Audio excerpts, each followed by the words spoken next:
जय शिवराय मंडळी. तर आज आपण बनवणार आहोत आगरी पद्धतीचे स्पेशल आंबवलेले वडे. त्याच्यासाठी आपण पाणी गरम करत ठेवलेले आहे आणि अर्धा तास मेथी भिजवून ती मिक्सरला फिरवून घेतली आणि तांदळाच्या पिठामध्ये आता आपण मीठ टाकणार आहोत, हळद टाकणार आहोत आणि जे पाणी गरम करत ठेवले ते आपण ह्याच्यामध्ये ओतून एकजीव करून घेणार आहोत. त्याच्यानंतर आपण इथे आता जी पेस्ट केलेली ती टाकणार आहोत, गूळ टाकणार आहोत, रवा,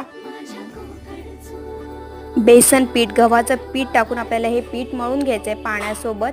त्याच्यानंतर आपल्याला एका डब्यामध्ये असे पिठाचे गोळे करून वरून आपल्याला हे पीठ जोराचं आपटायचं आहे. त्याच्यानंतर आपलं पीठ येण्यासाठी आता इथे आपण कांदा टाकणार आहोत. त्याच्यानंतर अजून एक गोळा लावून आपण डब्याचं झाकण बंद करून डायरेक्ट आपण सेकंड डेला ओपन करायचं. त्याच्यानंतर आपलं इथे पीठ आलेलं आहे आणि आपण कढईमध्ये तेल गरम करत ठेवायचं आणि आपण इथे वडे तयार करून घेऊया. आणि जर वडे तळताना जर तुमचे वडे जर खाली चिटकत असेल कढईला, त्याच्यासाठी तुम्ही बेसन पीठ टाकू शकता. आणि आता आपण इथे वडे तळून घेऊया. आणि जर वडे आवडले असेल तर डू लाईक अँड शेअर.